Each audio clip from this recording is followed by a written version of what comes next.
Ya han pasado más de 50 años, después de este atentado en Tlatelolco, 50 años de la masacre al movimiento estudiantil, el 2 de octubre no se olvida, es la frase que ha permanecido en el ideario colectivo desde hace 50 años, cuando el gobierno del presidente Gustavo Díaz Ordaz reprimió el movimiento estudiantil con una masacre en Tlatelolco, pero también celebrándose los Juegos Olímpicos que se celebraron el mismo año en 1968, en México. El año de 1968 se caracteriza por protestas y movimientos sociales no solo en México, también en el resto del mundo. Pero fue en nuestro país donde ocurrieron arrestos arbitrarios, represión, tortura y asesinatos que demostraron la incompetencia del gobierno al resolver el conflicto estudiantil. ¿Qué sucedió el 2 de octubre?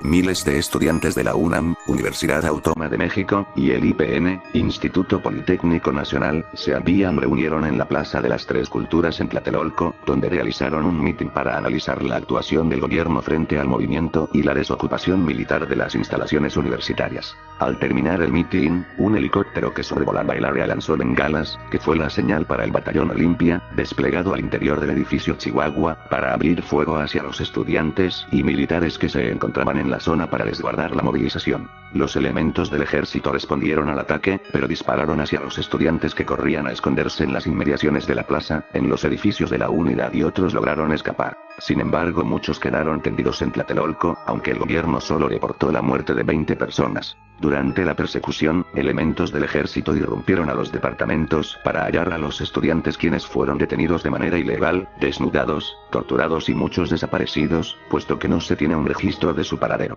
¿Por qué inició el movimiento estudiantil?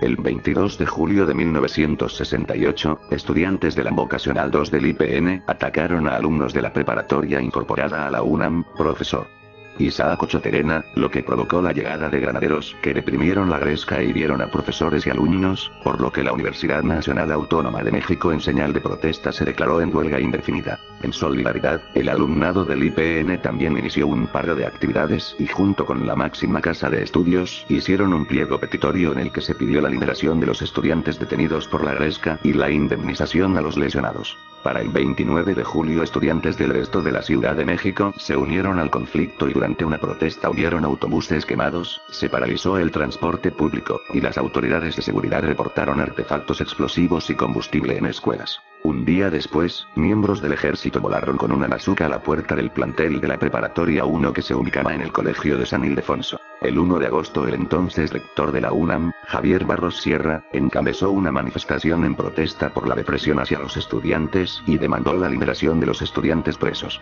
Pese a las protestas universitarias, el ejército ingresó al campus central de la UNAM el 18 de septiembre y varios de los estudiantes que se encontraban en el plantel fueron remitidos ante las autoridades de seguridad. El ejército desocupó Ciudad Universitaria y otras escuelas un día antes del 2 de octubre. Estudiantes, no se dejen llevar, siempre sean fuertes y jamás se rindan en los momentos difíciles.